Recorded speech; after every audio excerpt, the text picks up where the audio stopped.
हम और बिट्टू झा सर ने मिलकर इस किताब में जो मैटर दिया है उस मैटर के आधार पर हम सिर्फ एक लाइन कहना चाहते हैं। इस बुक में इतना कुछ है कि इस एकमात्र बुक को अगर आप कंप्लीट कर लिए, बिहार पुलिस में रिजल्ट दुनिया का कोई ताकत आपका नहीं रोक सकता है। तो हम आपसे यही कहेंगे कि इस बुक को, बिहार पुलिस का एग्जाम अगर आप देने जा रहे हैं, इस एकमात्र बुक को आप कंप्लीट कीजिए और फिर देखिए आपका एग्जाम हम लिख करके दे देते हैं। आप स्टाम्प पेपर लेते आइएगा, हम लिख करके दे देंगे कि आपका एग्जाम बिहार पुलिस का निकल जाएगा। इससे ज्यादा हम कुछ नहीं कहेंगे।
चलिए अब शांत हो जाइए सब लोग। शांत होएंगे? हाँ, शांत हो जाइए एकदम से। क्वेश्चन बैंक का आज डिस्कशन की क्लास है, मेरी पहली क्लास है ना। जरा दो तीन बातें पहले आप लोग से हम पूछ लेते हैं, उसके बाद से हम डिस्कशन कराना शुरू करेंगे। ऑनलाइन वाले और ऑफलाइन वाले दोनों लोग इस बात को मुझे बताएंगे, ठीक है। देखिए, एक तो है ये डिस्कशन वाली क्लास है। अभी इस क्लास को हम लोग बहुत स्लो रख रहे हैं, है ना, यानी प्रॉपर हर चीज का डिस्कशन करते हुए चल रहे हैं, क्योंकि आप लोग को पता है कि परीक्षा का प्रश्न, लगभग एक परीक्षा का प्रश्न अगर देखा जाए तो दूसरे परीक्षा में लगभग 20 से 25% कॉपी हो जाता है, होता है ना। अभी क्वेश्चन बैंक को आप लोग आराम से पढ़ेंगे और आराम से पढ़ते पढ़ते जिस दिन आपका आधा क्वेश्चन बैंक खत्म होगा, उसके बाद ऑटोमेटिक आपको लगेगा कि हर पेज में आपका 2-3 क्वेश्चन पढ़ा हुआ है। अगर 5 है तो 3 पढ़ा हुआ है, ऐसा आपको फील होगा, समझ रहे हैं ना। अभी क्वेश्चन बैंक को बहुत आराम से देखना और पढ़ना है, ठीक है। देखो, अब मेरा विचार एक ये है, आप लोग लेक्चर फॉर्मेट में पढ़ेंगे कि उसको लिख कर पढ़ेंगे? लिख कर पढ़ेंगे? नहीं, इधर पीछे से वो लड़के बताएंगे, लिख कर नहीं पढ़ेंगे। नहीं, ये सब एकदम बेकार है सब। सुनिए, अच्छा ठीक है, सुनिए मेरी बात को। अब हो गया ना, बता, बोल लिए ना। हाँ, आप सुनिएगा।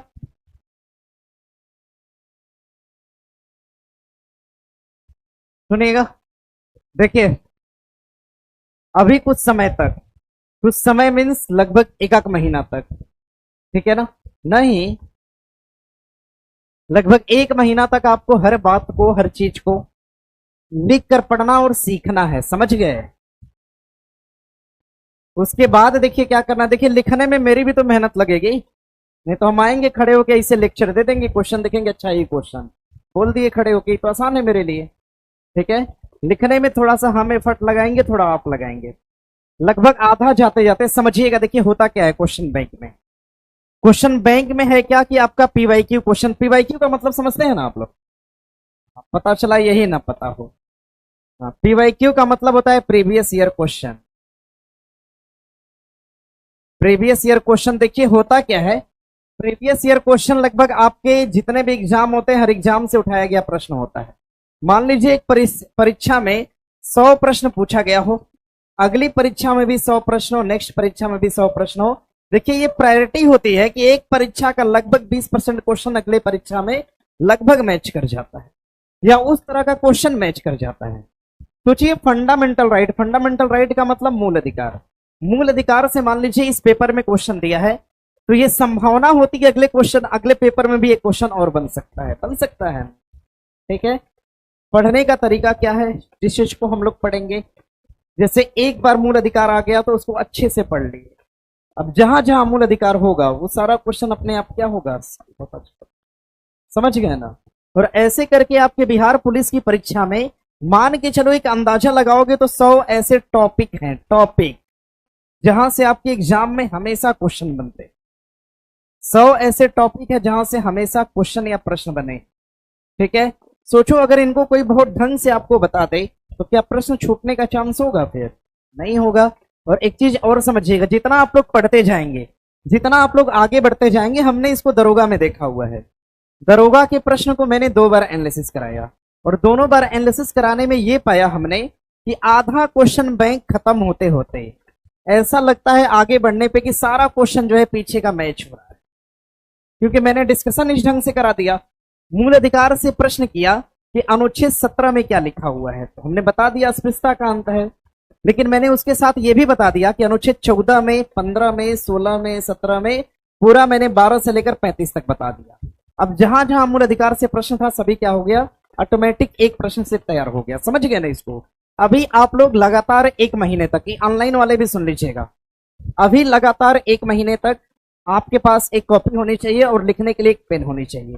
बिना घबराए और धैर्य रखिएगा, ठीक है ना। कोई भी चीज, क्वेश्चन बैंक अगर क्वेश्चन कम हो रहा है, 20 हो पा रहा है, 25 हो पा रहा है, 30 हो पा रहा है, कोई दिक्कत नहीं। आगे चल के आप लोग जितना सीखते जाएंगे चीजें उतनी ज्यादा क्या होंगे, बढ़ते जाएंगे। सोचिए एक बार मूल अधिकार से प्रश्न आया और हमने आपको 12 से 35 तक लिखवा दिया। एक बार आपने लिख लिया, सोचिए क्वेश्चन अगर सेकेंड बार आएगा तो क्या लिखने की जरूरत है? नहीं। खाली हम क्या करेंगे, यहां से बोलेंगे 12 में क्या है, 13 में क्या है, 14 में क्या है, 15 में क्या है, 16 में क्या है, और आप लोग बताते चलोगे। जितनी बार मूल अधिकार आएगा उतनी बार हम आपसे बुलवाएंगे और पूरा मूल अधिकार अपने आप क्या होगा। यार तरीका समझ गए इसका। प्रश्न बैंक पढ़ने का अपना एक खुद का तरीका होता है, समझ गए ना इसको। एक बार नोट डाउन कर लीजिएगा, बाकी जितनी बार क्वेश्चन आएगा उतनी बार हम यहां से बोलकर आपको तैयार करवा देंगे, ठीक है। परेशान नहीं ना हो कोई। हाँ, अब कितने लोग ऐसे हैं जो खाली लेक्चर पसंद करते हैं? ये सबको एक काम करो, देख लो सबका हाथ और क्लास से बाहर करो, तब क्या करा जाए। हाँ? ये सब देखो, ये काम चोर वाले व्यक्ति हैं, देख रहे हो 3-4 लोग पीछे। ये सब लिखने से भागने वाले।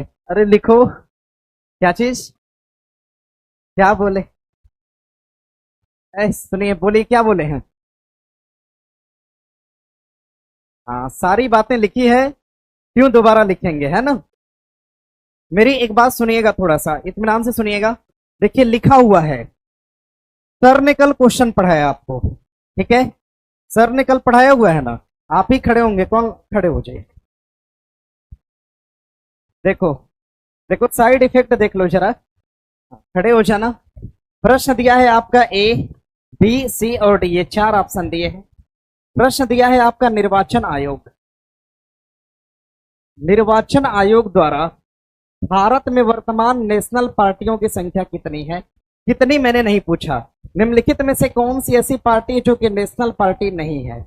हमने लिख दिया नेशनल पीपल्स पार्टी, हमने लिख दिया आम आदमी पार्टी, ठीक है।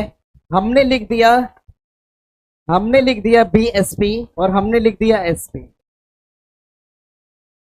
आप ही बताएंगे आप। अरे कोई नहीं, सबको बारी बारी से खड़ा कर देंगे। हाँ, आज तो हम फ्री है ही। कौन से नहीं है क्या? एसपी। अब बैठिए। अब देखिए होता क्या है कि अगर इस प्रश्न को आपने अगर लिखकर पढ़ा होता तो आपको सोचने की इतनी जरूरत नहीं पड़ती। लिखकर पढ़ा हुआ तुरंत ध्यान में आता है, समझ गए ना इसको। हाँ, और घबराना ये नहीं है कि कितना मोटा है या फिर पतला है, उससे मतलब नहीं है जी, है ना। अगर आप लोग को हम एक लक्ष्य बना के भी दे देंगे कि 10 पेज पर डे पढ़ के आओ, तो आप लोग नहीं पढ़ेंगे। पढ़ेंगे आप लोग नहीं, इसीलिए तो क्लास लगाई गई है, ताकि प्रॉपर आप लोग पढ़ लें, प्रॉपर जानकारी आपको रहे, ठीक है ना। लिखने का प्रयास करिए, हम तो यही चाहेंगे, है ना। बाकी लेक्चर मेथड देखो मेरे लिए आसान है, आप लोग के लिए थोड़ा मुश्किल हो जाएगा आगे के लिए। आज हम लेक्चर दे देंगे, पता चला हम 20 दिन तक निर्वाचन आयोग को रिवीजन ही नहीं कर पाए, कोई क्वेश्चन ही नहीं मिला, तो पता चला फिर भूल जाएगा, भूलेगा ना।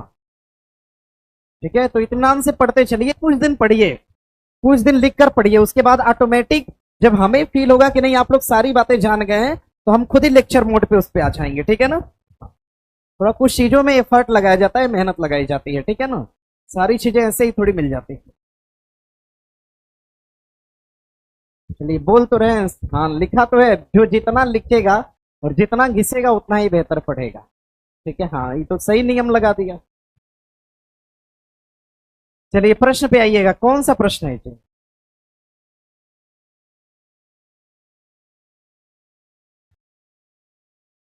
ये है 6 नंबर, 6 नंबर क्वेश्चन पे आ जाइएगा, 6 नंबर प्रश्न पे आ जाइएगा। क्वेश्चन नंबर 6 पर, अरे कुछ नहीं करना है, क्वेश्चन बैंक खोल लीजिए, प्रश्न देख लीजिए वहां से। ठीक है, क्वेश्चन यहाँ पे भी दिख रहा है, कॉपी अपना बगल में निकाल लीजिए, और जो बातें आपको लगे कि लिखना जरूरी है मेरे लिए, उसको क्या करेंगे, नोट कर।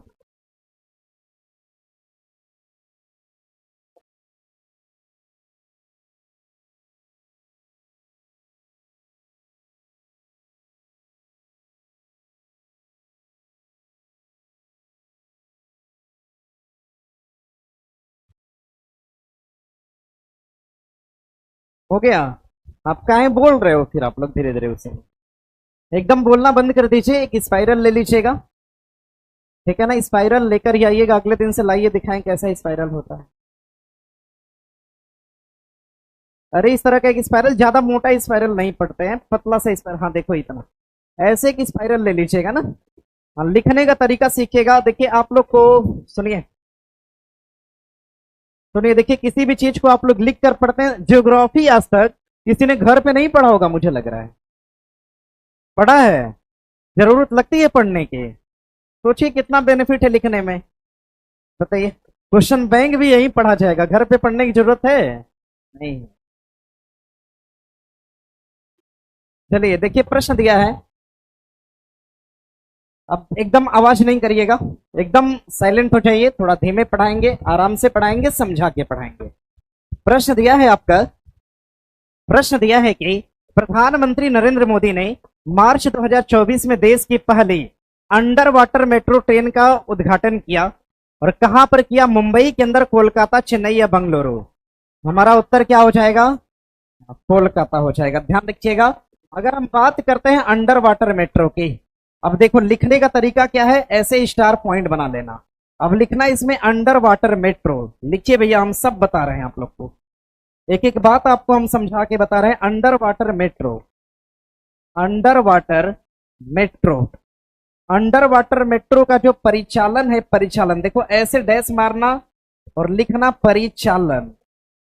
अंडर वाटर मेट्रो का परिचालन कहां पर किया जा रहा है, कोलकाता। तरीका एक बार समझना लिखने का, ठीक है ना, कोलकाता में। इसका उद्घाटन किसके द्वारा करा गया, उद्घाटन किसने करा, नरेंद्र मोदी ने करा।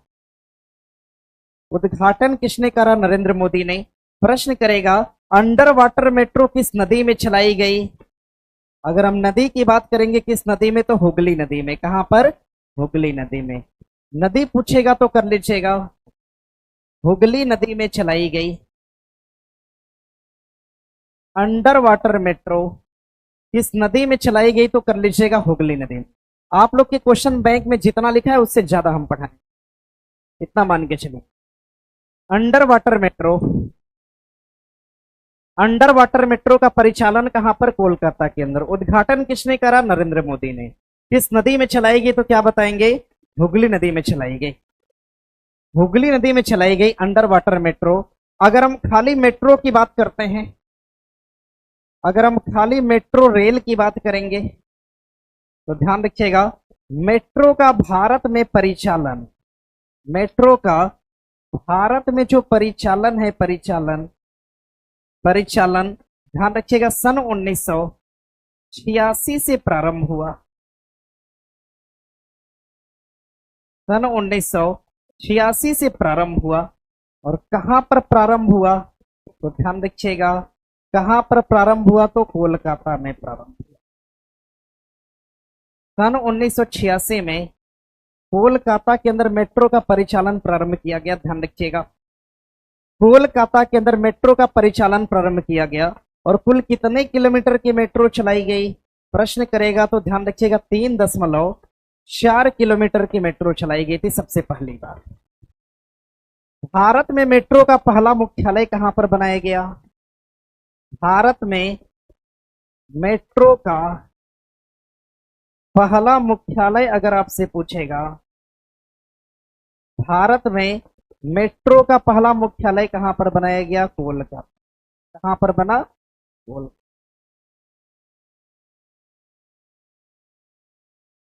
अब लिखकर मुझे बताओ कि क्या प्रॉब्लम हो रही है। बड़ा कर दें उसको। अच्छा ठीक है, फिलहाल नोट करिए, हम इसको बड़ा करने का प्रयास करते हैं।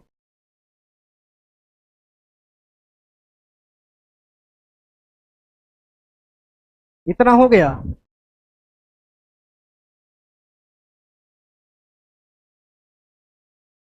इधर वाला? अच्छा, इधर की तरफ वाला नोट कर लिया सबने? नोट करिए इसको अभी।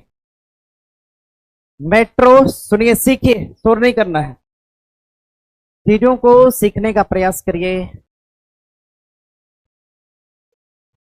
सीखने का प्रयास पहले करेंगे, ठीक है ना?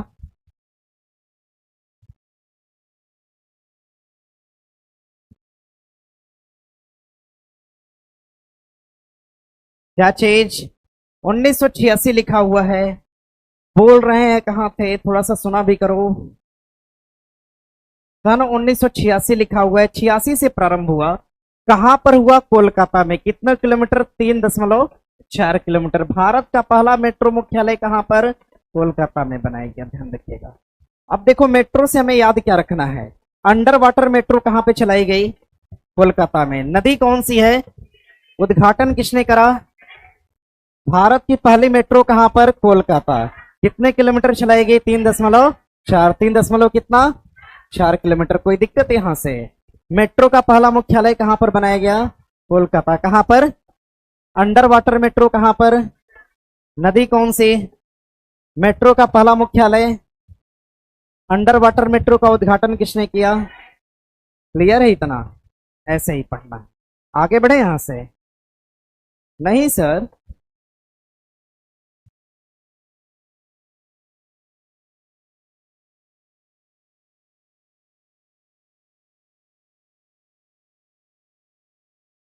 आगे बढ़ सकते हैं। आगे देखिए, प्रश्न दिया है। आगे प्रश्न है गोलकीपर के रूप में। आवाज कैसी? कितने लोग नहीं लिख पाए हैं अब जरा मुझे बताओ। अच्छा, इतना सारा विद्या। चलिए हाथ नीचे करिए, नोट करिए, नोट करिए। अब आवाज नहीं करिए एकदम, आवाज धीरे धीरे सीख जाएंगे। आज दिक्कत हो रही है, कल थोड़ी कम होगी, फिर थोड़ी कम होगी, एकदम से गायब हो जाए। चलिए नोट करिए।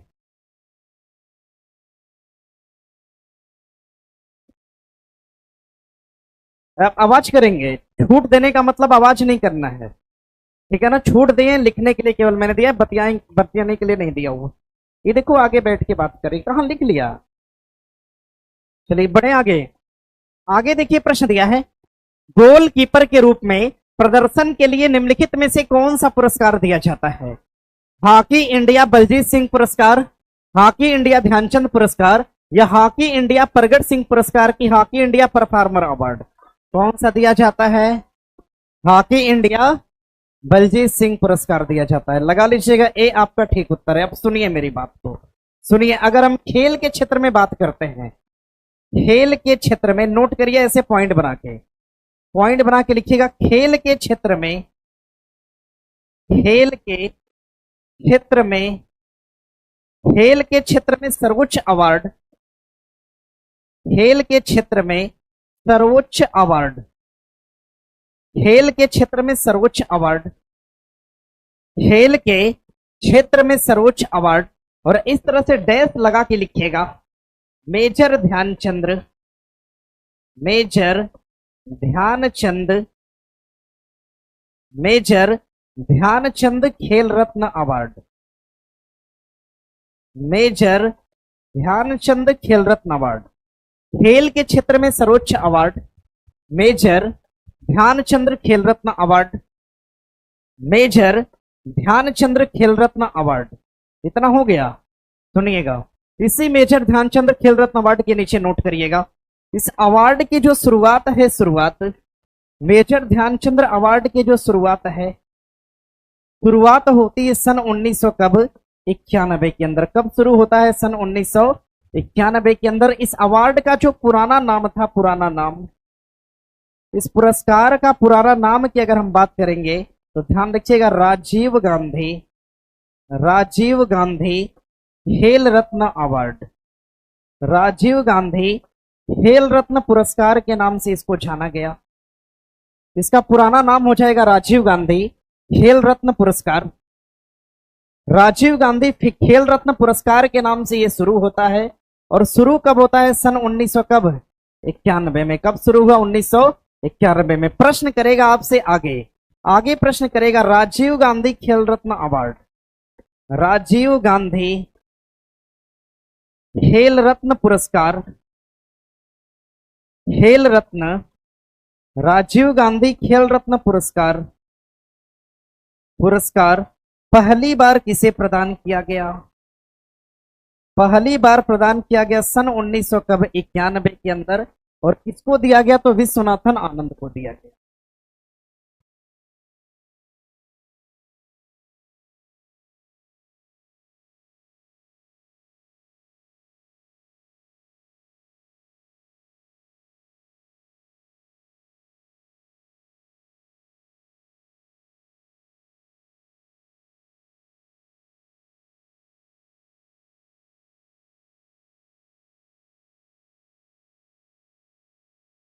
इतना हो गया। खेल के क्षेत्र में सर्वोच्च अवार्ड मेजर ध्यानचंद्र खेल रत्न अवार्ड,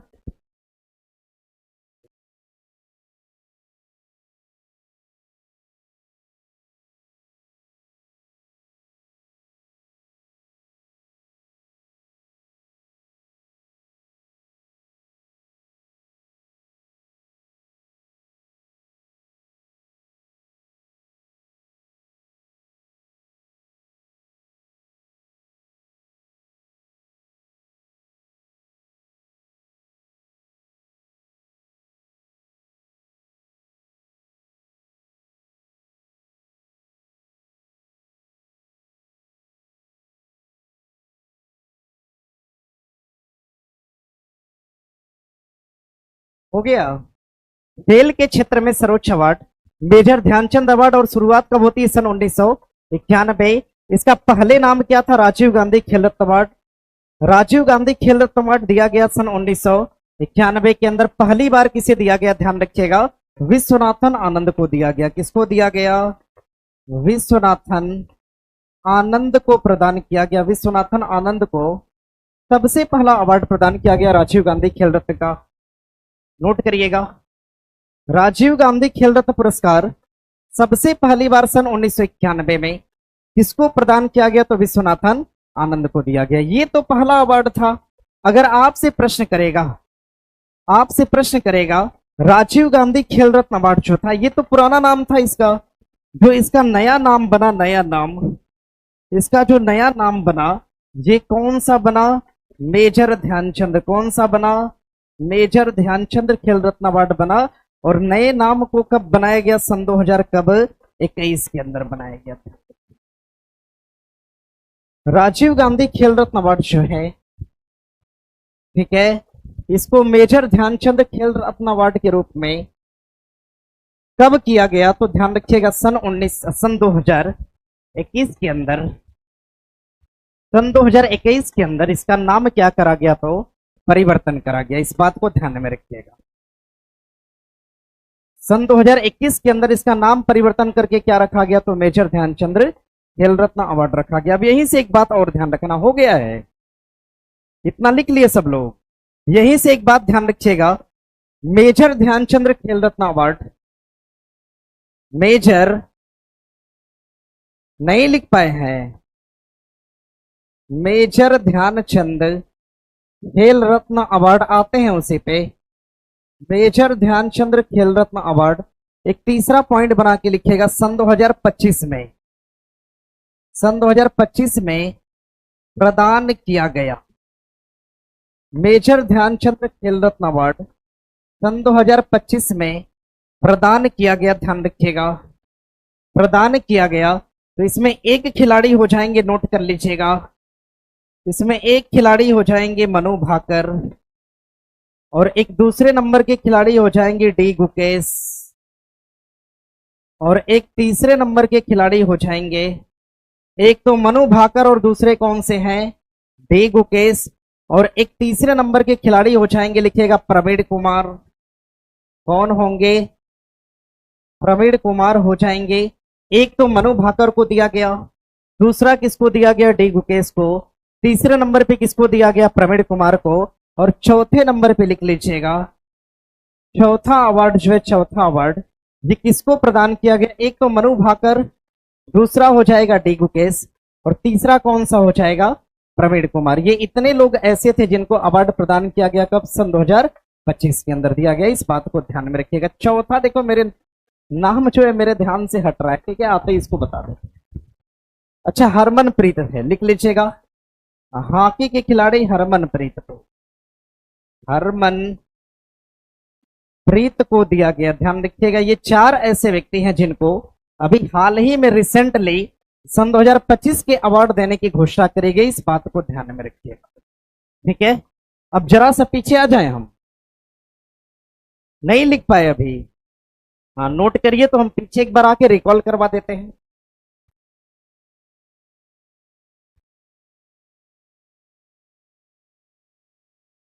क्या कर दें, बड़ा कर दें, अच्छा ठीक है, ठीक है, परेशान नहीं हुई है, एक दो दिन आप लोग ऐसे ही परेशान करोगे, मुझे पता है, नोट कर लीजिए। सुनिए, मेरी बात को सुनिएगा, देखिए सुनिएगा, अगर हम खेल रत्न अवार्ड की बात करेंगे, सबसे सर्वोच्च खेल रत्न अवार्ड कौन सा, मेजर ध्यानचंद खेल रत्न, मेजर ध्यानचंद खेल रत्न अवार्ड। इसका पुराना नाम क्या हो जाएगा, राजीव गांधी खेल रत्न अवार्ड। राजीव गांधी खेल रत्न अवार्ड की शुरुआत कब होती है, सन 1991 के अंदर। राजीव गांधी खेल रत्न अवार्ड पहली बार किसको प्रदान किया गया, विश्वनाथन। कब दिया गया था, 1900 कब, सन 2021 के अंदर राजीव गांधी खेल रत्न अवार्ड का नाम बदलकर क्या रखा गया, मेजर ध्यानचंद खेल रत्न अवार्ड रखा गया। इस बात को ध्यान में रखिएगा। अगर आपसे प्रश्न करेगा सन 2025 के अंदर कुल कितने लोगों को अवार्ड देने की बात की गई, 4 लोगों को। एक तो नाम हो जाएगा मनु भाकर, क्या नाम होगा, एक दूसरा नाम क्या हो जाएगा, कौन सा, तीसरा नाम कौन सा, प्रवीण कुमार, एक चौथा नाम कौन सा, कर लेंगे इतना, इतने में कोई परेशानी। सन 2025 में कितने लोगों को, पहली बार कितने लोगों को, किसको दिया गया, कब दिया गया, 1900। सबसे बड़ा सर्वोच्च सम्मान खेल का, मेजर ध्यानचंद खेल रत्न, इसका पुराना नाम क्या हो जाएगा, राजीव गांधी खेल रत्न पुरस्कार। इसमें कोई परेशानी किसी को, आगे बढ़िएगा। आगे देखिए प्रश्न दिया है, निम्नलिखित में से कौन सा भू स्थायी उपग्रह नहीं है, जी सेट नहीं है, एडू सेट है, या हेमस्लेट नहीं है, या फिर जुगनू नहीं है। ध्यान रखिएगा, इसमें जो जुगनू है, जुगनू याद रखिएगा, जो जुगनू है, जुगनू ये एक प्रकार का, ध्यान रखिएगा, ये एक प्रकार का, इसको हम भूस्थितिक नहीं बल्कि एक छोटा उपग्रह बोल सकते हैं। ध्यान रखिएगा, ये एक प्रकार का छोटा उपग्रह है, ये एक प्रकार का छोटा उपग्रह है। याद रखिएगा, जुगनू, जिसको किसके द्वारा लॉन्च करा गया, जिसको लॉन्च किया गया, जिसको लॉन्च किया गया किसके द्वारा, इसरो द्वारा। किसके द्वारा लॉन्च किया गया, इसरो द्वारा। और इसरो द्वारा लॉन्च किया गया, इसमें इसरो की सहायता किस संस्था ने करा है, किसने करा है, आईआईटी कानपुर ने। हाँ, इतना तो लिखा होगा आपके नोट्स पे, ध्यान रखिएगा। जुगनू जो उपग्रह है, एक प्रकार का छोटा यानी मिनी उपग्रह है, इसको लॉन्च किया गया किसके द्वारा, इसरो द्वारा। ध्यान रखिएगा, सहायता किससे लिया गया, आईआईटी कानपुर की सहायता से इसको लॉन्च किया गया। यहीं से एक बात ध्यान रखिएगा, अगर हम बात करते हैं भूस्थितिक उपग्रह की, अगर हम भूस्थायी उपग्रह की बात करेंगे, अगर हम भूस्थायी उपग्रह की बात करते हैं तो ध्यान रखिएगा, ये कितनी ऊंचाई पर छोड़े जाते हैं, कितनी ऊंचाई पर, कितनी ऊंचाई पर छोड़े जाएंगे, तो ध्यान रखिएगा 36,000 किलोमीटर की हाइट पर। कितनी ऊंचाई पर? 36,000 किलोमीटर की ऊंचाई पर। प्रश्न यहां से एक बना हुआ था आपके एग्जाम में, भू स्थितिक उपग्रह को कितनी ऊंचाई पे छोड़ते हैं, तो 36,000 किलोमीटर की हाइट पे छोड़ते हैं। ठीक है, चाहे जी सैट हो, चाहे एडू सैट हो, चाहे हैम सैट हो, ये तीनों अपने आप में क्या है, तो भूस्थायी उपग्रह है। ठीक है, जिसमें जुगनू अपने आप में क्या है, तो एक प्रकार का छोटा उपग्रह हो जाएगा। इस बात पर ध्यान रखिएगा। देखो एक नाम आया है इसरो। भारत में मैक्सिमम जितने भी सैटेलाइट बनते हैं, चाहे जितने भी मिसाइलें बनती हैं, उसको दो संस्थाएं मिलकर बनाती हैं, एक इसरो, दूसरा कौन सा, डीआरडीओ। इसरो और कौन, डीआरडीओ। जितने भी रक्षा अनुसंधान की चीजें हैं कौन बनाएगा, डीआरडीओ। कौन बनाएगा? जितने भी अंतरिक्ष संबंधी चीजें हैं उसको कौन बनाएगा, इसरो। अंतरिक्ष अनुसंधान कौन सा है, इसरो। रक्षा अनुसंधान कौन सा, डीआरडीओ। आपसे प्रश्न करेगा कि भारत का अंतरिक्ष अनुसंधान कौन सा हो जाएगा, तो इसरो। आपसे अगर अंतरिक्ष अनुसंधान की बात करेगा, अगर अंतरिक्ष अनुसंधान पूछा, अंतरिक्ष अनुसंधान कौन सा हो जाएगा, तो ध्यान रखिएगा इसरो। कौन होगा, इसरो। अगर आपसे प्रश्न करे कभी भारत का सबसे बड़ा रक्षा अनुसंधान कौन सा हो जाएगा, तो ध्यान रखिएगा अगर हम रक्षा अनुसंधान की बात करेंगे तो कौन हो जाएगा, डीआरडीओ। कौन होगा, डीआरडीओ हो जाएगा। ठीक है, अब यहीं से एक बात और ध्यान रखना है, इसरो की जो स्थापना है, स्थापना, इसरो की स्थापना कब करी गई, 15 अगस्त। कब किया गया, 15 अगस्त सन 1900। कब करा गया, 15 अगस्त सन 1900। कब, 69 में। 15 अगस्त सन 1969 के अंदर इसरो की स्थापना करी गई। और इसका हेडक्वार्टर कहां पर बनाया गया, बंगलुरु के अंदर। कहां पर बना, बंगलुरु के अंदर। भारत का अंतरिक्ष अनुसंधान कौन सा, इसरो। भारत का रक्षा अनुसंधान पूछेगा, इसरो की स्थापना कब, 15 अगस्त 1900। और हेडक्वार्टर कहां पर, हेडक्वार्टर कहां पे होगा, बंगलुरु। अगर हम डीआरडीओ के सेंस में बात करेंगे, डीआरडीओ की अगर हम स्थापना की बात करते हैं, डीआरडीओ की स्थापना 1900 कब होती है, 58। 1900 कब, 58। डीआरडीओ का हेडक्वार्टर यानी कि मुख्यालय कहां पर हो जाएगा, तो ध्यान रखिएगा कहां पर, नई दिल्ली के अंदर। कहां पर है, नई दिल्ली के अंदर। इसरो का मुख्यालय कहां पर, बंगलुरु। डीआरडीओ का मुख्यालय कहां पर। इसरो की स्थापना कब होती है, 15 अगस्त 1900। डीआरडीओ की स्थापना 1958 में होती है। ठीक है, इतनी बातों को नोट करिए तो आगे बताएं।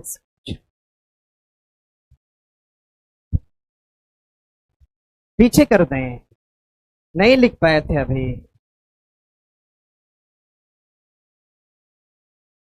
थोड़ा सा प्रैक्टिस करिए, लिखने का प्रयास करिए, प्रैक्टिस करिए, तब तो हो पाएगा।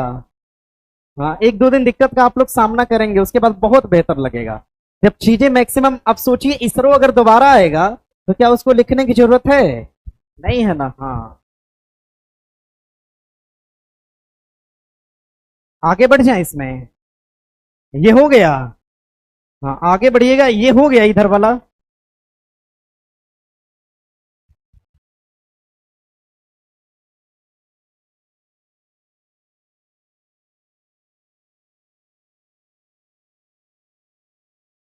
थोड़ा मेहनत करना होगा भाई, समझ गया ना, थोड़ी मेहनत करनी होगी आप लोग को। इसको आगे बढ़ा सकते हैं। प्रश्न करेगा आपसे, जुगनू नामक उपग्रह किसके द्वारा, इसरो और किसकी सहायता से, आईआईटी कानपुर की सहायता से। भू स्थायी उपग्रह कितनी ऊंचाई पर, तो 36,000 किलोमीटर की हाइट पर। ध्यान रखिएगा अगर हम यहां से आगे बढ़ते हैं तो हमने बताया रक्षा अनुसंधान कौन सा, डीआरडीओ। अंतरिक्ष अनुसंधान कौन सा, इसरो। इसरो की स्थापना 15 अगस्त 1900। हेडक्वार्टर कहां पर, डीआरडीओ की स्थापना 1900। हेडक्वार्टर कहां पर, नई दिल्ली। यहां से कोई दिक्कत नहीं, समझिएगा। देखिए डीआरडीओ क्या करता है, सेना के लिए, सभी सेनाओं के लिए, थल सेना, जल सेना और वायु सेना के लिए मिसाइल की जरूरत हो, बम की जरूरत हो, यान की जरूरत हो, सभी तैयार करता है। और इन सभी तैयार यान को कहां से प्रक्षेपण करता है, यानी इनका परीक्षण कहां से करेगा, परीक्षण। तो ध्यान रखिएगा इस डीआरडीओ का जो परीक्षण केंद्र है, डीआरडीओ का परीक्षण केंद्र कौन सा होगा, इस तरह से प्रश्न बना हुआ है एग्जाम में। तो ध्यान रखिएगा डीआरडीओ का जो परीक्षण केंद्र है ये कौन सा हो जाएगा, एपीजे अब्दुल कलाम द्वीप हो जाएगा। एपीजे अब्दुल कलाम द्वीप जो है ये डीआरडीओ का प्रशिक्षण केंद्र है या प्रशिक्षण केंद्र है, और ये है कहां पर? अगर आपसे इसकी अवस्थिति या स्थान पूछा तो कहां पर हो जाएगा? ओडिशा के अंदर। कहां पर होगा? ओडिशा के अंदर। डीआरडीओ को अपनी सैटेलाइट या अपना उपग्रह अगर छोड़ना हो, लॉन्च करना हो, तो किस स्थान पर जाएगा? एपीजे अब्दुल कलाम द्वीप पर जाएगा, जो कि कहां पे है? उड़ीसा के अंदर है। इस बात को ध्यान रखना। इसी तरह से सेम इसरो के लिए है। अगर हम इसरो के प्रक्षेपण केंद्र की बात करेंगे तो ध्यान रखिएगा, इसरो का जो प्रक्षेपण केंद्र है, इसरो के अगर हम प्रक्षेपण केंद्र की बात करेंगे तो इसका एक प्रक्षेपण केंद्र तो बंगलुरु के अंदर है। कहां पर है? बंगलुरु के अंदर है। इसका एक दूसरा प्रक्षेपण केंद्र हो जाएगा, इसका नाम है थुथुकोंडी। क्या नाम है? थुथुकोंडी, जो कि कहां पर हो जाएगा? तमिलनाडु के अंदर। इसका एक तीसरा प्रक्षेपण केंद्र कौन सा है? तो ध्यान रखिएगा, श्रीहरिकोटा। क्या कहलाता है? श्रीहरिकोटा कहलाएगा। और ये श्रीहरिकोटा कहां पर हो जाएगा? आंध्र प्रदेश के अंदर हो जाएगा। इतनी बातें नोट कर लीजिए, बड़ा कर दें।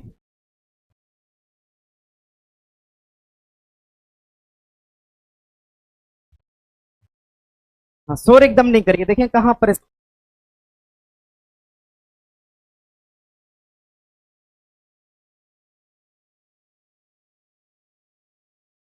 बोलिए।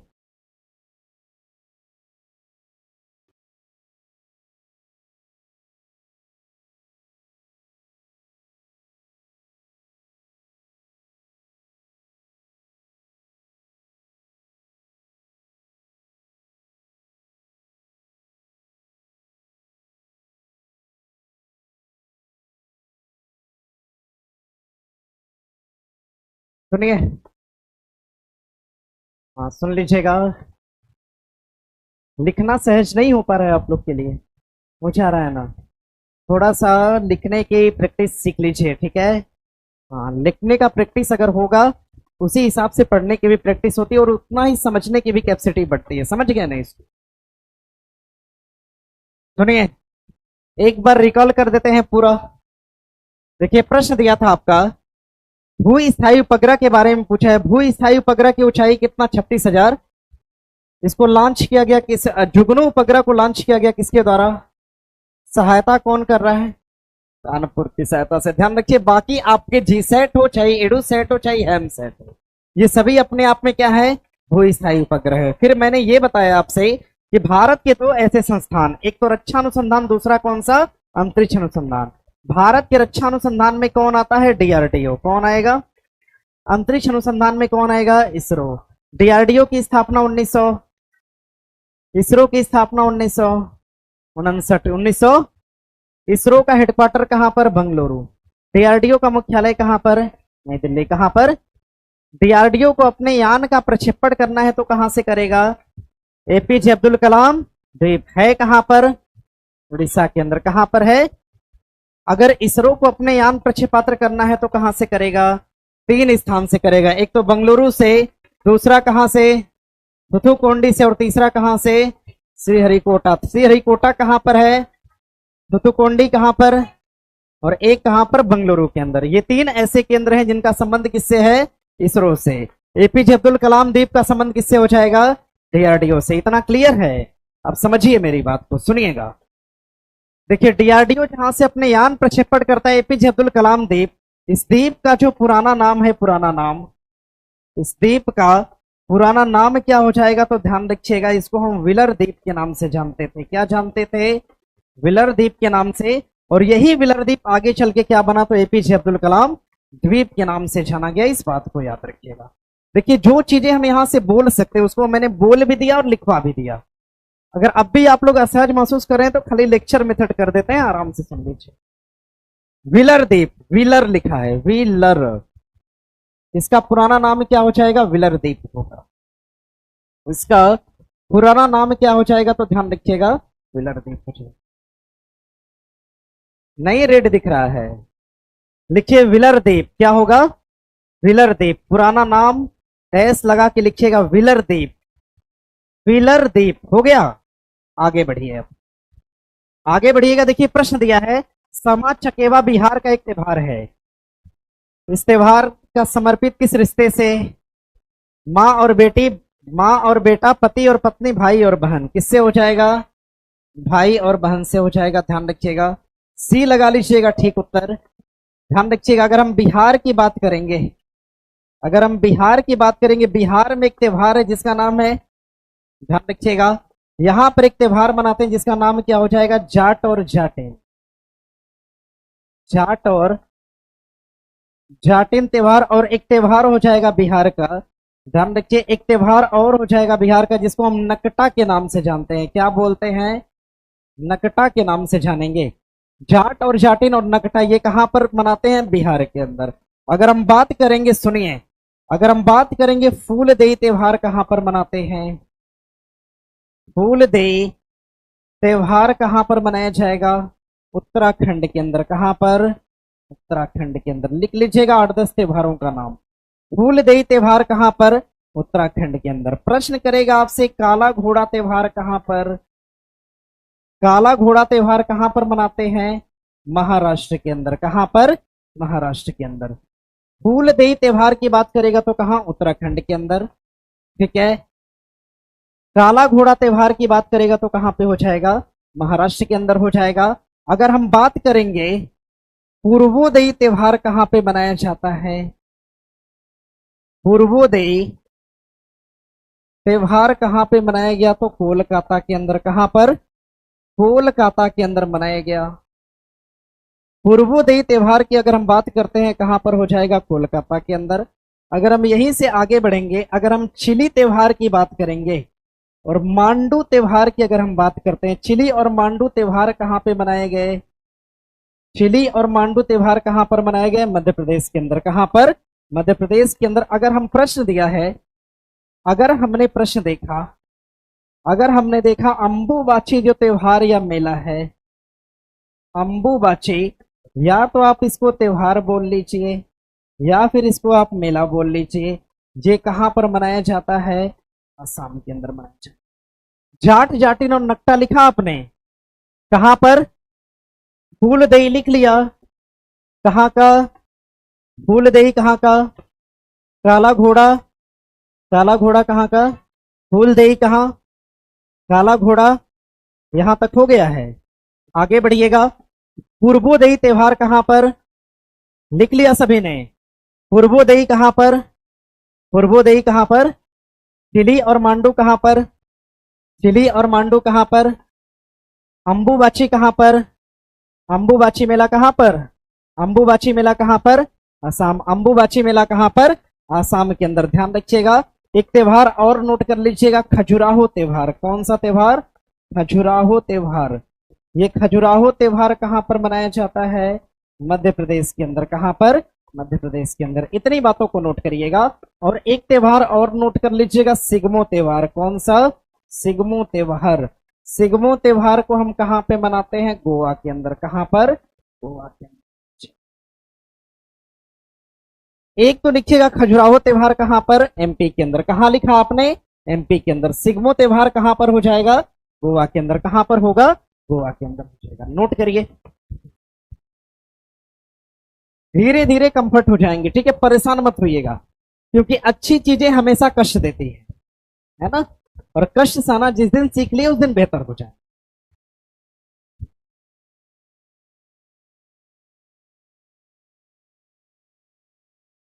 सुनिएगा, सुनिए, उत्तर लगा लिया आपने सी। ठीक है। जाट जाटिन का संबंध किससे? नकटा का संबंध, फूलदेई का संबंध, काला घोड़ा, सिग्मो त्योहार। हाँ, फूलदेई कहाँ, पूर्वोदयी कहाँ? Chilli festival, Mandu festival, Ambubachi, Khajuraho. कोई दिक्कत? आगे बढ़े। आगे प्रश्न दिया है कि ताजमहल का वास्तुकार कौन? उस्ताद अहमद लाहौरी, अब्दुल समद, दोस्त मोहम्मद या बसावन। कौन हो जाएगा? उस्ताद अहमद लाहौरी हो जाएगा। लिख लीजिएगा, उस्ताद अहमद लाहौरी। अगर हम ताजमहल की बात करते हैं, ताजमहल की स्थापना किसके द्वारा करी गई? अरे इसका निर्माण किसने कराया? शाहजहां द्वारा। किसके द्वारा कराया गया? शाहजहां द्वारा। शाहजहां द्वारा ताजमहल की स्थापना करी गई, ध्यान रखिएगा। इसका वास्तुकार कौन हो जाएगा? तो उस्ताद अहमद लाहौरी हो जाएगा। उस्ताद अहमद लाहौरी, उस्ताद अहमद लाहौरी हो जाएंगे। ठीक है। ताजमहल की स्थापना किसने करा? शाहजहां ने। ताजमहल का निर्माण किसने करा? शाहजहां ने। अब देखो प्रश्न आपसे एग्जाम में बनेगा, प्रश्न आपसे एग्जाम में बनेगा, शाहजहां द्वारा, शाहजहां द्वारा, शाहजहां द्वारा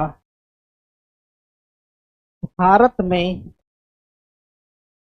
बनाई गई इमारत, शाहजहां द्वारा भारत में बनाई गई इमारत, शाहजहां द्वारा भारत में बनाई गई इमारत। अगर हम शाहजहां द्वारा भारत में बनाई गई इमारत की अगर हम बात करेंगे, देखो इसको ऐसे ट्रिक से याद रखना, ट्रिक से याद रखोगे चीजों को। हाँ, एक ट्रिक लिख लीजिएगा। देखो ट्रिक हो जाएगी देता जा मौला, देता जा मौला। एक ट्रिक बना लीजिएगा, देता जा मौला, ताकि याद रहे हमसे। शाहजहां ने भारत में कौन सी इमारत बनाया? तो देता जा। देखो हमने लिखा है देता जा मौला। देता जा मौला की अगर हम बात करेंगे, समझिएगा, देखिए इसमें दे शब्द दिया है, दे से आपका हो जाएगा दीवान ए खास। क्या हो जाएगा? दीवान ए खास हो जाएगा। और एक इमारत बनाया था इन्होंने, दीवान ए आम। कौन सी इमारत बनाया था? दीवान ए, यानी दीवान ए खास की स्थापना और दीवान ए आम की स्थापना किसके द्वारा करी गई? शाहजहां द्वारा करी गई। इसमें एक नाम दिया है ताज से, ताज से क्या हो जाएगा? ताजमहल होगा। क्या होगा? ताजमहल को भी किसने बनवाया? शाहजहां ने। जा से क्या हो जाएगा? जामा मस्जिद। क्या होगा? जामा मस्जिद। जामा मस्जिद की स्थापना किसने कराई? शाहजहां ने कराई। मो से क्या होता है? हो जाएगा मोती मस्जिद। क्या हो जाएगा? मोती मस्जिद। मोती मस्जिद को किसने स्थापित करा? शाहजहां ने। और ला से क्या हो जाएगा? लाल किला। क्या होगा? लाल किला। लाल किला किसने बनवाया? तो शाहजहां। बनाइए इतनी चीज। शाहजहां से अगर रिलेटेड आपसे इमारत की बात करेगा, ट्रिक बना लीजिएगा देता जा मौला, जिसमें दे से हो जाएगा दीवाने खास, फिर दे से हो जाएगा दीवाने आम, ता से हो जाएगा ताजमहल, जा से हो जाएगा जामा मस्जिद, मा से हो जाएगा मोती मस्जिद, और ल से क्या हो जाएगा? लाल किला।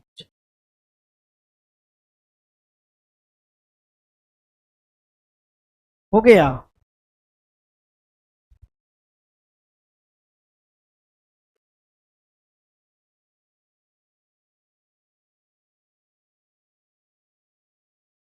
हो गया इतना। सुनिएगा, दीवाने खास और दीवाने आम बनाने वाला कौन है? सच। ताजमहल की स्थापना सच। जामा मस्जिद किसने? लाल किला किसने? मोती मस्जिद पूछेगा शाहजहां। देखो एक प्रश्न दिया था एग्जाम में, लाल किले का पुराना नाम क्या था? कोई बताएगा मुझे? लाल किले का पुराना नाम, जब शाहजहां ने लाल किले की स्थापना करी तो इसका पुराना नाम क्या रखा गया? तो ध्यान रखिएगा, लाल किले का जो पुराना नाम था, लाल किले का जो पुराना नाम है, पुराना नाम यहीं से इस तरह से गोला बना के लिखिएगा। लाल किले का जो पुराना नाम है किला ए मुबारक। क्या हो जाएगा? किला ए मुबारक हो जाएगा। लाल किले का पुराना नाम क्या हो जाएगा? किला ए मुबारक। इसको नोट करिएगा। ये आपके बिहार के पीसीएस एग्जाम में एक बार क्वेश्चन बना हुआ था कि लाल किले को हम पुराने रूप में किस नाम से जानेंगे? तो किला ए मुबारक के नाम से। बनाने वाला कौन हो जाएगा? शाहजहां हो जाएगा। मोती मस्जिद की स्थापना किसने कराई? जामा मस्जिद। ताजमहल, दीवाने खास, दीवाने आम। कोई दिक्कत यहां से?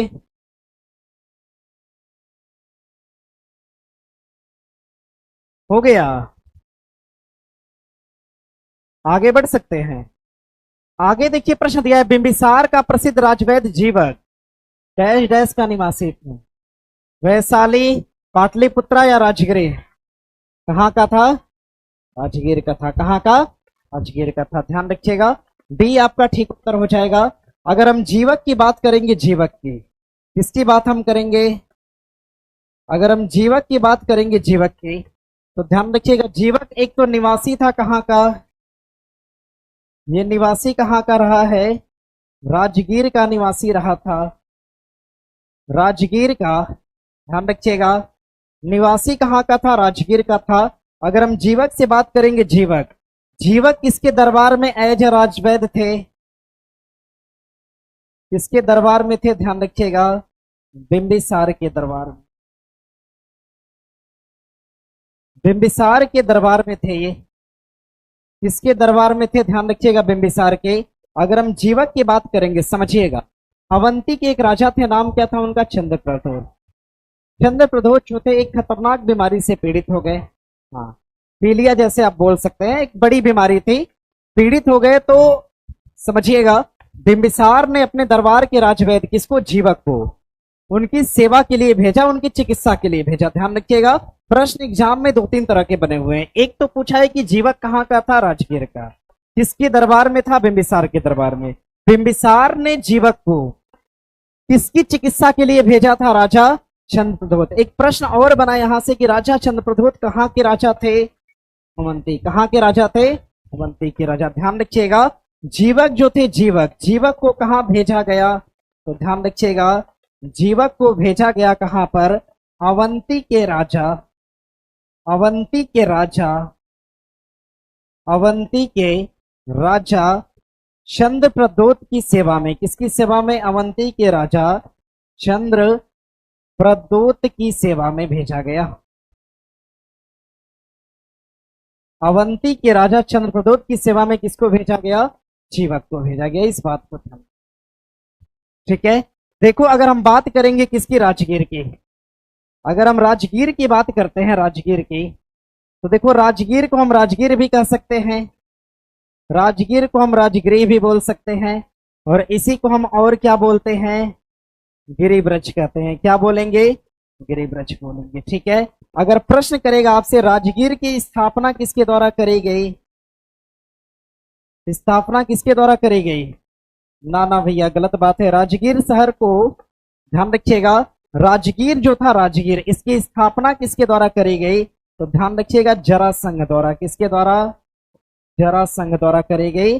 और राजगीर को सबसे पहली बार राजधानी बनाया था जरासंध ने। उसके बाद ध्यान रखिएगा, राजगीर जो था राजधानी के रूप में किसके आया, तो बिंबिसार के। किसकी राजधानी के रूप में बनाया गया, बिंबिसार की राजधानी के रूप में बनाया गया।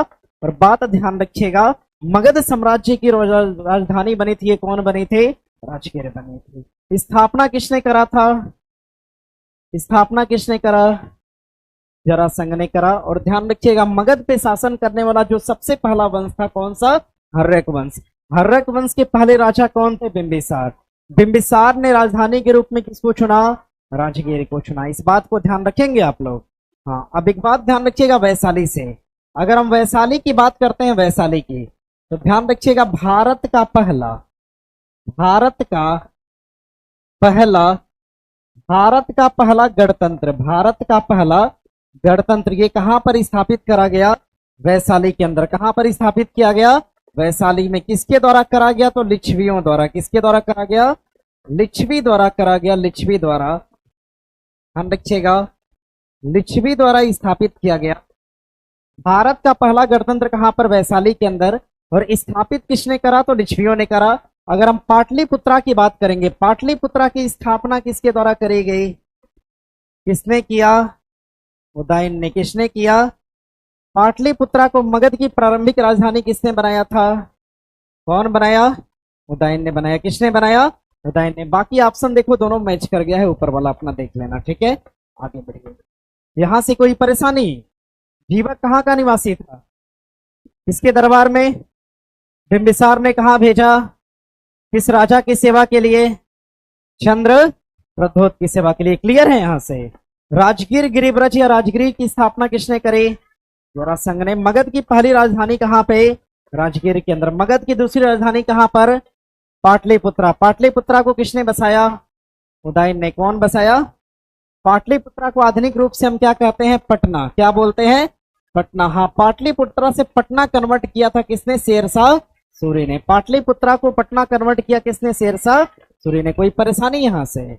आगे देखिए, प्रश्न दिया है कि, अच्छा गद्यांश दिया है, देखो गद्यांश तो है नहीं कि इसको सॉल्व कर पाएंगे। तो question number 12, question number 13, question number 14, question number 15, 14 question तक छोड़ दीजिएगा, 15वें पे चले आइए सर, 15वें पे चले आइएगा। देखिए प्रश्न दिया है, राज्य में विधान परिषद की सदस्य संख्या के विषय में संवैधानिक प्रावधान क्या है। राज्य की विधानसभा की सदस्य संख्या 3/4 से अधिक नहीं होगी। राज्य की विधानसभा की सदस्य संख्या 1/2 से ज्यादा नहीं होगी। राज्य की विधानसभा की सदस्य संख्या के 1/3 से ज्यादा नहीं होगी। या प्रत्येक प्रांत की विधान परिषद की सदस्य संख्या संविधान द्वारा निश्चित की गई है। सुनिए, अगर हम राज्य विधान परिषद की बात करते हैं, भारत के सभी राज्यों में विधान परिषद कार्यरत है क्या? नहीं है। भारत के कुछ ही राज्यों में विधान परिषद काम करती है, ध्यान रखिएगा। और जहां पर विधान परिषद काम करती है वहां पर विधानसभा भी है। और ऐसे राज्य जहां पर विधानसभा और विधान परिषद दोनों काम करते हैं उसे हम द्विसदनी विधानमंडल वाला राज्य बोलते हैं। क्या बोलेंगे? द्विसदनी विधानमंडल वाला राज्य कहते हैं। ऐसे राज्यों की संख्या भारत में कितनी है? 6। कितने राज्य हैं? 6। सभी के बारे में अभी हम थोड़ा ट्रिकली बताएंगे आपको, ठीक है? ध्यान रखिएगा। विधान परिषद की जो सदस्य संख्या है, कहा गया संविधान में कि हमारे विधानसभा के कितने से अधिक नहीं होनी चाहिए, तो 1/3 से ज्यादा नहीं होनी चाहिए। अगर उदाहरण के तौर पे अगर हम बता दें, अगर किसी राज्य की विधानसभा की संख्या अगर 100 है तो वहां की विधान परिषद की संख्या कितनी होनी चाहिए? 33। कितना होना चाहिए? 33। क्योंकि विधानसभा का कितनी संख्या होगी? तो 1/3 होगी। विधान परिषद की संख्या विधानसभा की कुल संख्या का कितना? 1/3 होगी। क्लियर है इतना? हमारा ठीक उत्तर क्या हो जाएगा? सी हो जाएगा। क्या होगा? सी हो जाएगा। राज्य विधानसभा की संख्या के 1/3 से ज्यादा नहीं होगी, इस बात को ध्यान रखना। अब सुनो भैया, अगर हम बात करते हैं विधान परिषद की, अगर हम विधान परिषद की बात करेंगे, अगर हम विधान परिषद की बात करते हैं, विधान परिषद की, तो ध्यान रखिएगा, विधान परिषद का जो सृजन है, विधान परिषद का सृजन और विधान परिषद का गठन, ध्यान रखिएगा, ये दोनों अपने आप में अलग अलग चीजें हैं। ध्यान रखिए, विधान परिषद की अगर हम सृजन की बात करेंगे तो कौन सा अनुच्छेद काम करेगा? 169 काम करेगा। और हम गठन की बात करेंगे तो कौन सा आर्टिकल हो जाएगा? 171 हो जाएगा। इतनी बातों को नोट करिए। विधानसभा के सृजन की बात की गई आर्टिकल 169 में, और इसके गठन की बात करी गई आर्टिकल किसमें? 171 में करी गई। इस बात को ध्यान रखिएगा। अगर हम बात करते हैं विधान परिषद के सृजन की, तो विधान परिषद जो है भारत के कितने राज्यों में कार्यरत है? तो भारत के कितने राज्यों में? 6 राज्यों में। भारत के कितने राज्यों में? 6 राज्यों में। ये राज्य कौन से हैं? ध्यान रखिएगा। इन राज्यों को आप कैसे याद रखोगे? कुंभ जाट, समझ रहे हो? देखो, कुंभ जाट कैसे याद रखोगे? कुंभ जाट से। कैसे ध्यान रखेगा? कुंभ जाट से। इसमें जे से क्या होता है? जम्मू कश्मीर। हमने इसको क्या किया? काट दिया, क्योंकि जम्मू कश्मीर से हाल ही में विधान परिषद को क्या किया गया? समाप्त किया गया। के से क्या हो जाएगा? कर्नाटक। क्या होगा? कर्नाटक। के से क्या होगा? कर्नाटक। यू से क्या हो जाएगा? उत्तर प्रदेश। एम से क्या हो जाएगा? महाराष्ट्र। क्या होगा? एम से क्या होगा?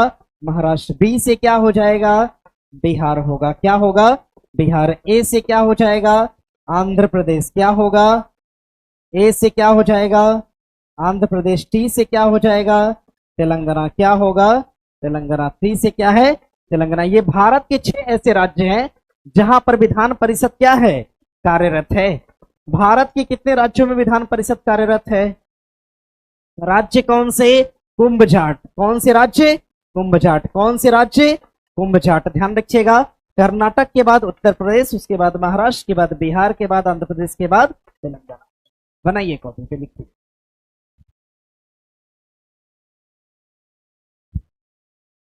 क्या बोल रहे? हो गया? बड़ा कर दें? कितनी डिमांड है आप लोग की, बताइए। अब ठीक है जी।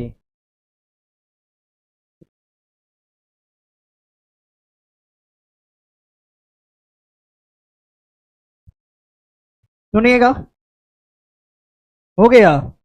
सुनिए, अगर हम विधान परिषद के सृजन की बात, सृजन का मतलब है विधान परिषद को आना, यानी किस राज्य में होगी और किस राज्य में नहीं होगी, इसका डिसीजन कौन सा अनुच्छेद करेगा? 100। कौन सा अनुच्छेद करेगा? 100। कौन सा अनुच्छेद? 100। कौन सा अनुच्छेद? 100। ठीक है। आज उत्तर प्रदेश और बिहार के अंदर विधान परिषद है, इसका उल्लेख किस अनुच्छेद में करा गया है? 100। विधान परिषद के सृजन की बात कहां पर? 169 में। ध्यान रखिएगा, विधान परिषद भारत के कितने राज्यों में? कर्नाटक, उत्तर प्रदेश, महाराष्ट्र, बिहार, आंध्र प्रदेश और तेलंगाना। हम ट्रिक कौन सा ध्यान रखेंगे? कुंभ जाट। क्या याद रखेंगे? कुंभ जाट याद करने का एक फायदा यह है, एक तो आपको पता चल जाएगा कि कितने राज्यों में, दूसरा ये पता चल जाएगा कि कहां से अभी हाल ही में हटाया गया। विधान परिषद को हाल ही में हटाया गया कहां से? जम्मू कश्मीर। कहां से हटाया गया? कहां से हटाया गया? कहां पे है? कर्नाटक में। कहां पे है? उत्तर प्रदेश। फिर कहां पे? कर लेंगे, सुनिएगा। देखो, हमने सृजन की बात की गई भारत के कितने राज्यों में? 6 राज्यों में। अगर प्रश्न करेगा आपसे विधान परिषद, प्रश्न करेगा विधान परिषद की संरचना, क्वेश्चन करेगा विधान परिषद की संरचना या इसके गठन की बात, ये संविधान के किस अनुच्छेद में करा गया है? 171 में। लिखा है ना ऐसा? किसमें करा गया है? 171 में करा गया। किसमें करा गया? 171 में करा गया। हेडिंग जैसा बना लीजिएगा, विधान परिषद की संरचना या गठन किसमें करा गया? इसका उल्लेख आर्टिकल 171 में करा गया। इसकी संरचना क्या होती है? तो ध्यान रखना, विधानसभा की जो संरचना होगी ये 1/3 होती है, प्लस 1/3 होती है, प्लस 1/6 होती है, प्लस 1/12 होती है और 1/, देखो ये नियम है, इसको ध्यान रखना, ठीक है? तो ध्यान में रखना होगा आपको। विधानसभा की संरचना क्या होती है? 1/3। क्या होती है? फिर क्या है? 1/, फिर 1/, विधानसभा की संरचना कहां दी गई? 100। संरचना क्या होगी? 1/, फिर 1/, फिर 1/, 1/, विधानसभा की संरचना पूछेगा तो बता लेंगे। विधानसभा की संरचना 1/, 1/, इसकी बात कहां पे? 100। विधान परिषद भारत के 6 राज्यों में होगा, इसकी बात कहां पर? आर्टिकल 169 में दिया गया। इतने में कोई परेशानी नहीं, समझना। देखो दरअसल है क्या, हमने एक बात बताया कि जो विधान परिषद की संख्या है, किसकी संख्या? विधान परिषद की जो संख्या है, विधान परिषद की जो संख्या है, ये विधान परिषद की संख्या विधानसभा का कितना बताएगी? 1/3 बताएगी। विधानसभा का कितना? 1/3। अगर विधानसभा की संख्या मान के चलो कि 100 है, तो 100 गुणे 1/, क्या हो जाएगा? 3। यानी विधान परिषद की संख्या लगभग कितना है? 33%। लगभग कितना आएगी? 33 आएगी। यानी 100 में से 33, ध्यान रखिएगा, विधान परिषद की क्या होगी? सीट होगी। और ये 33 सीट का बंटवारा कैसे होगा? ध्यान रखना, 1/3 में होगा, फिर 1/3 में, 1/6 में, 1/12 में और 1/12 में। 1/3 जो सदस्य होंगे इसको कौन चुनेगा? तो ध्यान रखिएगा, इसको विधानसभा चुनती है। विधान परिषद की 1/3 सदस्यों को कौन चुनेगा? तो विधानसभा चुनेगी। फिर 1/3 सदस्य को कौन चुनेगा? स्थानीय निकाय चुनेगा। कौन चुनेगा? स्थानीय निकाय चुनेगा। फिर 1/6 सदस्यों को कौन चुनेगा? तो राज्यपाल। कौन चुनेगा? राज्यपाल चुनेगा। फिर 1/12 सदस्यों को कौन चुनेगा? तो शिक्षक चुनते हैं। कौन चुनेंगे? शिक्षक। और 1/12 का चुनाव कौन करेगा? तो ध्यान रखिएगा, इसमें स्नातक करते हैं। कौन करेंगे? इस स्नातक का मतलब समझ रहे हो आप लोग? ऐसा व्यक्ति जो क्या हो? ग्रेजुएट हो। नोट करिए, 1/3, 1/3, 1/6, 1/12 और 1/,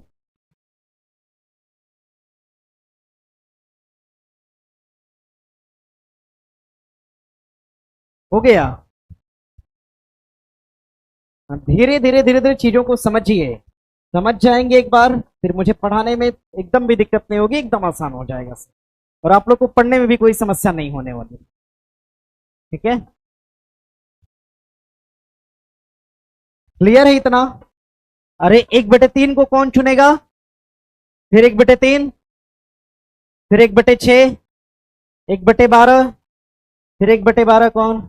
तक चुनेंगे। देखो कितना आसान है। हो गया, हो गया। अरे इतना हुआ, हाँ, अब जरा आओ क्वेश्चन पे। प्रश्न क्या दिया था? राज्य विधान परिषद के सदस्य संख्या के विषय में संवैधानिक प्रावधान क्या है? तो सीट विधानसभा की संख्या का 1/3 से ज्यादा नहीं होना चाहिए। क्लियर है इतना? विधान परिषद के सृजन की बात कहां पे करा गया है? आर्टिकल 169। आर्टिकल 100। विधान परिषद के गठन की बात आर्टिकल 100। आर्टिकल 100। विधान परिषद भारत के कितने राज्यों में? कितने राज्य? 6 राज्यों में। कौन कौन सा? कुंभ जाट। कौन सा? कुंभ जाट। कर्नाटक से पहले क्या बोलना है? कुंभ जाट। कौन से राज्य? जम्मू कश्मीर से क्या कर दिया? बाहर कर दिया गया। अब राज्य बोलो। कर्नाटक, उत्तर प्रदेश, महाराष्ट्र, बिहार, आंध्र प्रदेश, तेलंगाना। कर लेंगे। विधान परिषद की संरचना की बात कहां पे करा गया? 171 में। संरचना क्या होगी? 1/3, फिर 1/6, 1/, फिर 1/3 कौन चुनेगा?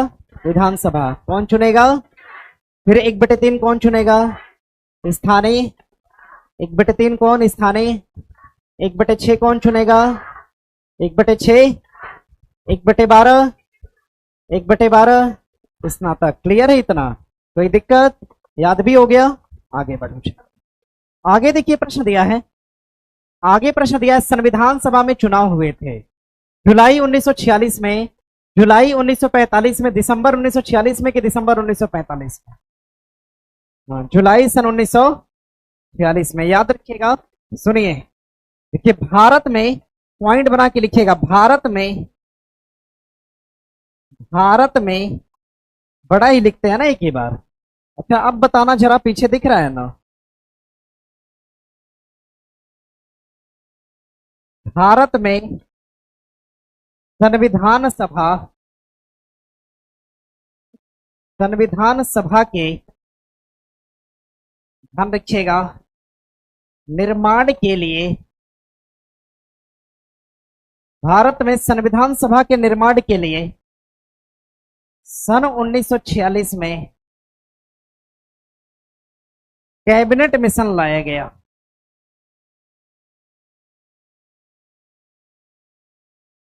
सन 1946 में कैबिनेट मिशन लाया गया। प्रश्न करेगा, संविधान सभा का गठन किस मिशन के तहत किया गया? कौन सा मिशन? मिशन कौन सा? Cabinet mission. कौन सा मिशन? ध्यान रखिएगा। और सभा का जो गठन था, सभा का गठन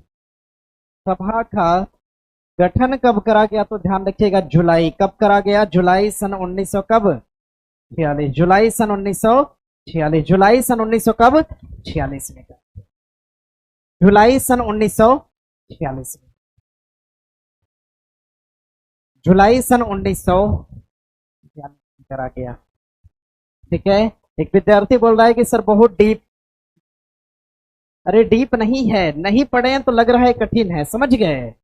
हाँ, जिस दिन जान जाएंगे उस दिन सब आसान हो जाएगा, बस थोड़ा मेहनत करिए। ठीक है। सभा का गठन करा गया जुलाई सन 1900 कब?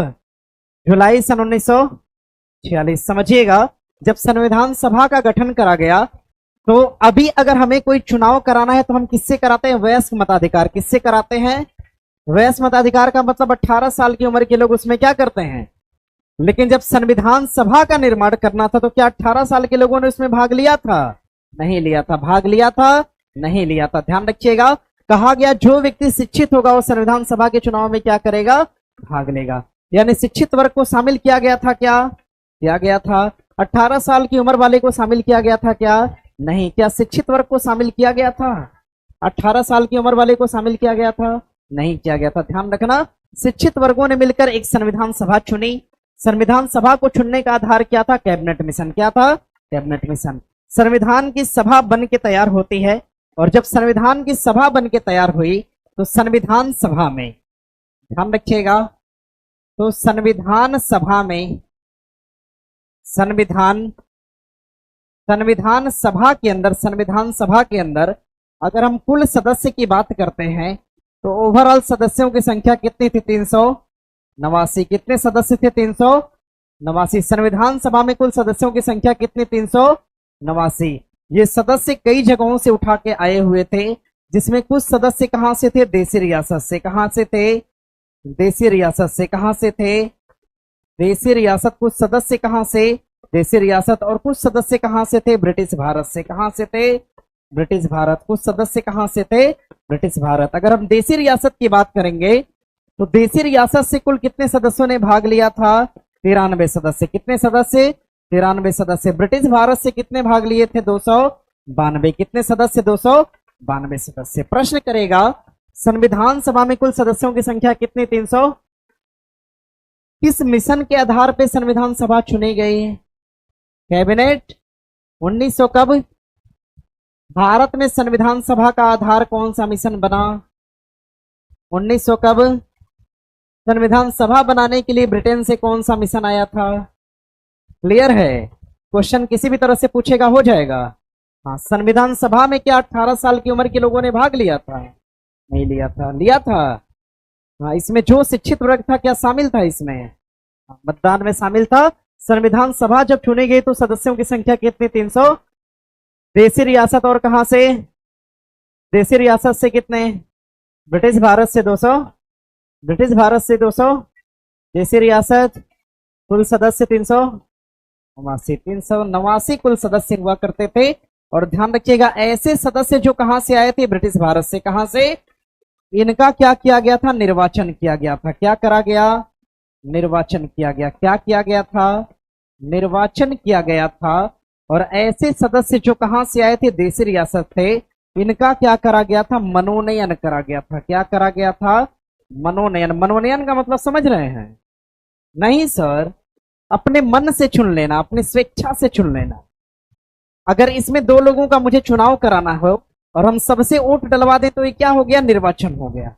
अगर हम दो लोगों को सीधा खड़ा करें और कहें कि नहीं यही क्लास का हेड होगा, तो वो अपने आप में क्या है, मनोनयन है। क्लियर हुआ ना, ध्यान रखिएगा। मनोनीत सदस्य, ध्यान रखिएगा, देशी रियासत वाले सदस्य कैसे थे, मनोनीत थे। ब्रिटिश भारत वाले कैसे थे, निर्वाचित थे। और इन सदस्यों में ध्यान रखिएगा, इन सदस्यों में जो महिलाओं की संख्या थी, इन सदस्यों में महिलाओं की अगर हम संख्या की बात करेंगे तो संख्या कितनी, 15। कितनी संख्या, 15। अगर हम इस 389 में बात करेंगे, इसमें 4 सदस्य ऐसे थे, 4 सदस्य ऐसे थे जो कहां से थे, चीफ कमिश्नरी से थे। कहां से थे, चीफ कमिश्नरी से चुने गए थे। 4 सदस्य कहां से चुने गए, चीफ कमिश्नर। अब चीफ कमिश्नरी कोई जानता है आप में से, अरे चीफ कमिश्नरी समझ पा रहे हैं आप लोग, चीफ कमिश्नरी का मतलब पटना समझ रहे हैं, पटना। दिल्ली जानते हैं, दिल्ली। लखनऊ जानते हैं, शिमला जानते हैं। ये सभी राज्यों के क्या है, राजधानी। राज्यों की क्या है, राज्यों का ऐसा बड़ा क्षेत्र या ऐसा बड़ा शहर जो कि राजधानी के रूप में घोषित किया गया। कभी न कभी वहां पर ब्रिटेन के जो थे अधिकारी बैठा करते थे, समझ गए ना। उन अधिकारियों के बैठने की जगह को हमने क्या बोला, चीफ कमिश्नरी क्षेत्र बोला। यानी ऐसा क्षेत्र जिसपे ब्रिटेन ने सीधा अधिकार किया था और किसी न किसी राज्य की वो क्या बना, राजधानी बना। ऐसे क्षेत्र को हम क्या बोलते हैं, चीफ कमिश्नरी क्षेत्र कहते हैं। और ऐसे क्षेत्रों से कितने लोगों को लाया गया था, 4 लोगों को। कितने लोगों को लाया गया, 4 लोगों को, जिसमें कि पहला आया था दिल्ली से। कहां से लाया गया, दिल्ली से लाया गया। दूसरा कहां से लाया गया, कुर्ग से। कहां से लाया गया, कुर्ग से। तीसरा कहां से लाया गया, बलूचिस्तान से। कहां से लाया गया, बलूचिस्तान से लाया गया। और चौथा एक सदस्य कहां से लाया गया था, अजमेर से। कहां से, अजमेर से। देखो हर चीज को हम डिफाइन कर रहे हैं, ध्यान रखना इस बात को। बुक से ज्यादा हो रहा है। हाँ सुनिएगा, दिल्ली हो गया, पहला दिल्ली, दूसरा कुर्ग हुआ, तीसरा बलूचिस्तान, चौथा अजमेर। क्लियर है, पहला हो जाएगा दिल्ली, दूसरा हो जाएगा कुर्ग, तीसरा हो जाएगा बलूचिस्तान और चौथा क्या हो जाएगा, अजमेर हो जाएगा। बना लेंगे इतना। संविधान सभा के लिए मिशन कौन सा, कैबिनेट। कौन सा, 1900 कब। संविधान सभा के निर्माण के लिए भारत में अंग्रेजों द्वारा कौन सा मिशन लाया गया, कैबिनेट मिशन। कैबिनेट मिशन ने संविधान सभा का चुनाव कराया, गठन कराया। संविधान सभा के गठन में क्या 18 वर्ष की उम्र के लोगों ने मतदान किया था। इस बात को याद रखना, आपके एग्जाम में पूछ चुका है। क्या वयस्क मताधिकार था, नहीं था। शिक्षित लोग थे इसमें, थे। चुनकर कितने आए, 300।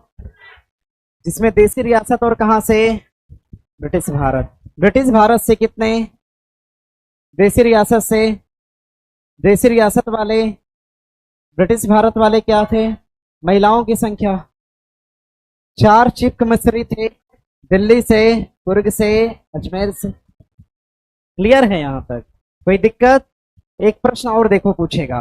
प्रश्न क्या पूछेगा आपसे, प्रश्न पूछेगा आपसे लिखना, भारत की आजादी के समय, भारत की आजादी के समय, भारत की आजादी के समय, थोड़ा धैर्य रखिए, आप लोग से बात करते हैं अभी। भारत की आजादी के समय की अगर हम बात करेंगे, भारत की आजादी के समय संविधान सभा में, संविधान सभा में, भारत की आजादी के समय संविधान सभा में कुल सदस्यों की संख्या, कुल सदस्यों की संख्या, अगर ये संख्या पूछेगा तो आप कितना बताओगे, आजादी के समय कितने, 200, चुनकर कितने आए थे, 300। भारत आजाद होते होते कितने बचे, 200 कितना।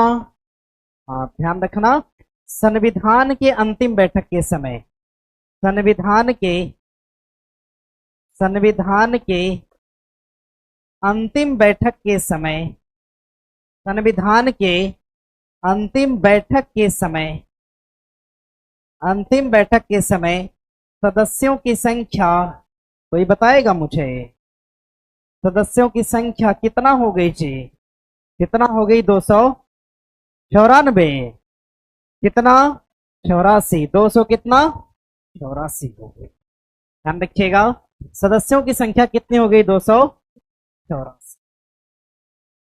भारत की आजादी के समय कितने लोग बचे थे, महज 200। संविधान की अंतिम बैठक के समय कितने, 200। चुनकर कितने आए थे, 300। देसी रियासत से 93, ब्रिटिश भारत से महिलाओं की संख्या 15, कितनी महिलाएं चुनकर आई थी, कितना, 15। लेकिन संविधान की अंतिम बैठक के समय कुल कितनी महिलाएं थी, तो ध्यान रखिएगा 8 महिलाएं। कितनी महिलाएं बच गई थे, प्रश्न करेगा संविधान की अंतिम बैठक के समय संविधान सभा में महिलाओं की संख्या कितनी, तो क्या बताएंगे, महिलाएं, कितनी महिलाएं,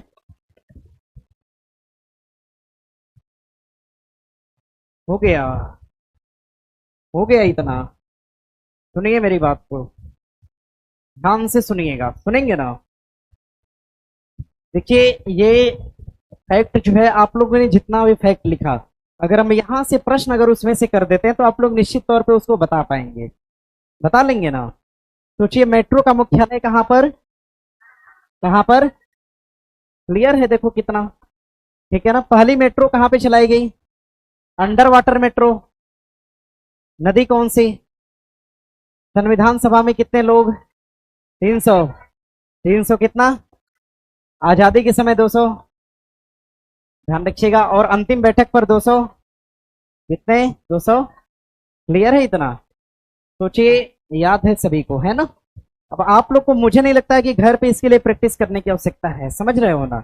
अरे अभी मेरी बात कहां पलटने लगे, अरे मैंने बोला ही कुछ कहां, अभी तो हमने बोलना शुरू किया है, समझ गए ना।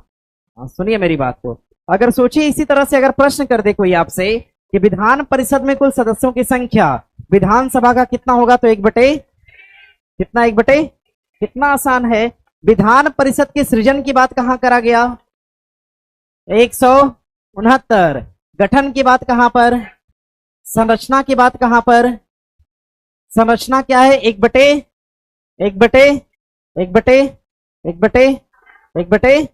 1/3 कौन चुनेगा, विधानसभा। 1/3 कौन चुनेगा, 1/6 कौन, फिर 1/12 कौन, 1/12, क्लियर है इतना, ध्यान रहेगा।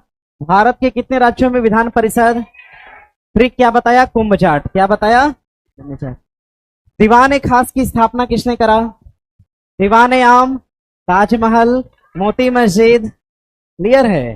देखो आराम से बता पा रहे हो ना, ऐसे ही पढ़ना है, धीरे धीरे आराम से स्पीड आपकी क्या होगी, बढ़ जाएगी। और सुनिए एक मेरी बात को, एक चीज और सुनिएगा जरा, एक बार मेट्रो वाले पे चले आओ सब लोग, तो हाँ मेट्रो वाले पे एक बार चले आइएगा। मेट्रो वाले पर एक डेट ध्यान रखिएगा, थोड़ा सा उसको सही कर लीजिएगा। यहां का जो डेट है ना, ये 86 नहीं बल्कि क्या है 84। इसको ठीक मेंशन कर लीजिएगा। 1900 कब, क्या लिखा था आपने, 86 था ना, हाँ 84 मेंशन करिएगा इसको, ठीक है। और ऐसे ही पढ़ना है। अब बताओ क्लास से किसको एलर्जी हो रही थी, किसी को नहीं है ना। देखिए मेन मकसद हमारा याद करना है, समझ गए ना, याद करना मेन मकसद हमारा है। चीजों को याद करिए, ठीक है, और बेहतर ढंग से पढ़िए। और सुनिए, कल क्लास लगी है क्या, ठीक है, अपने टाइम से कल आ जाइएगा। मिलते हैं कल आपसे।